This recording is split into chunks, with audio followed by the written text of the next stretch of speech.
the Southern Baptists vote to expel LGBTQ+ affirming church. The Southern Baptist Convention's top managerial body voted on Tuesday to cut ties with two congregations. First, an LGBTQ+ friendly church in North Carolina, which left the denomination decades ago, and second in New Jersey, cited for unspecified alleged discrimination. The federal government is believed to have begun investigating the Southern Baptist Convention after a consultancy uncovered sexual abuse within the organization, followed by mistreatment of survivors by church officials. Tuesday's voting committee proclaimed that the College Park Baptist Church in Greensboro failed to comply because of its open affirmation, approval, and endorsement of homosexual behavior. The church website shows a mission of inclusivity and, quote, and information saying, quote, "Our church family in Greensboro welcomes and affirms all persons without distinction regarding race, ethnicity, national origin, class, sexual orientation, gender identity, or any other category created by humans.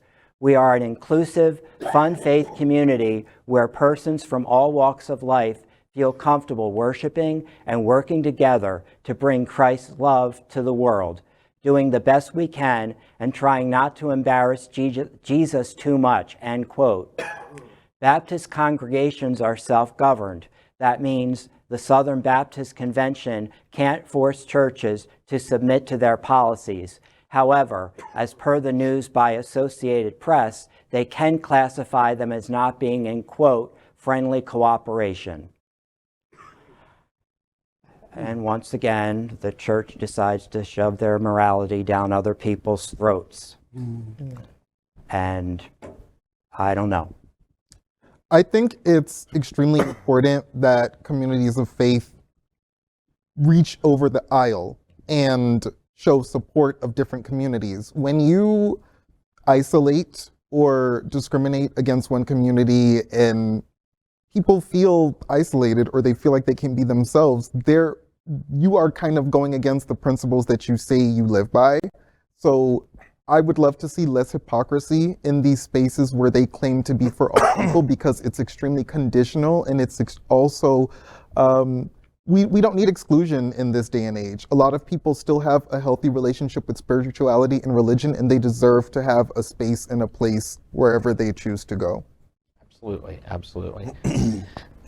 There's a lot of marginalizing within the church community, but there's also a lot of marginalizing in our own community. We've had many discussions here about excluding the T and the L and bringing the G together.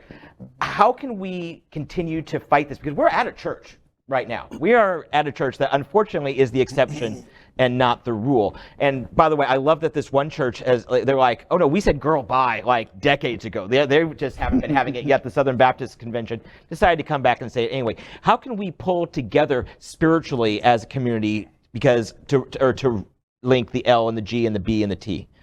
Well, I think what Kishi said is perfect. I think in our own churches, we have to cross the aisles. And we have to mend things in our own community first before we can even expand outside of our community. We have to set the example of acceptance, and not even the word tolerance. I don't even like that word. Acceptance and equality. We're all equal at this table, period. So I think the churches need to teach that. Spirituality has many different faces. So we need to start we need to start housekeeping in our own house. Yes. I'm going to add that these stories as a man who is, I've worked in the church for 30 years, and these stories are absolutely true. But what we also don't capitalize upon is that there's a whole liberal church out there that everybody ignores. And everybody thinks that the Sunshine Cathedral is the only place that's happening. Well, that's really not true. It's everywhere. There are vast denominations. The Episcopalian Church is wide open pretty much as a denomination. The United Church of Christ is wide open. The Methodists are struggling like hell right now. In fact, their whole denomination is probably going to split over gay issues. But what we tend to not focus on at all is that there are plenty of churches out there who are very open and very awake and very understanding. It's true that these churches do exist, but the truth of the matter is, what we continue to do in the United States is focus on the evangelicals and the people who are against us and the people that are causing the problems. And the real truth of the matter is, if we would focus on the people and on the churches that are not the problems, we would squash them so fast. We give them all the attention, is the point. And as long as we keep giving them all the attention, they're going to get it. And so I have a unique perspective on that because I've worked for the church for a very long time. So. And have you ever struggled with acceptance in a particular building or congregation? Listen, I grew up as a Roman Catholic, so that'd be but that's why I speak to that even stronger. Is I left the Roman Catholic Church at a very young age, and I have literally served as a church musician every denomination except the Southern Baptists. I've covered Lutherans and Episcopalians and Methodists and United Church of Christ and Episcopalians, and I've covered them all. And my experience tells me that there are far more churches that are good than there are bad. It's just the bad ones get all the attention and they have the big voice. And as long as we keep allowing them to have the big voice, and we don't raise up the voices of churches that have good voices and support them and say, actually you guys are on the fringe, we're gonna continue to see that happen. But we've watched that for decades now play out, that the attention goes towards the villains. It never goes to the good guys. And that's where we're at. Yeah. And one thing to note on their lawsuit with not treating victims with respect in the Southern Baptist Convention, they say that they're each individually governed. That means each church is basically its own legal entity, much like each diocese is in the Catholic Church is its own legal entity. So you can't sue New York and collect from the Indianapolis diocese, and that's how they're protecting themselves to get around this. If it happened at Church A and Church Z, you can't collect from them. So because they're not a huge thing. Otherwise, we would all have wonderful artifacts and gold lame things from the Vatican in our homes right now.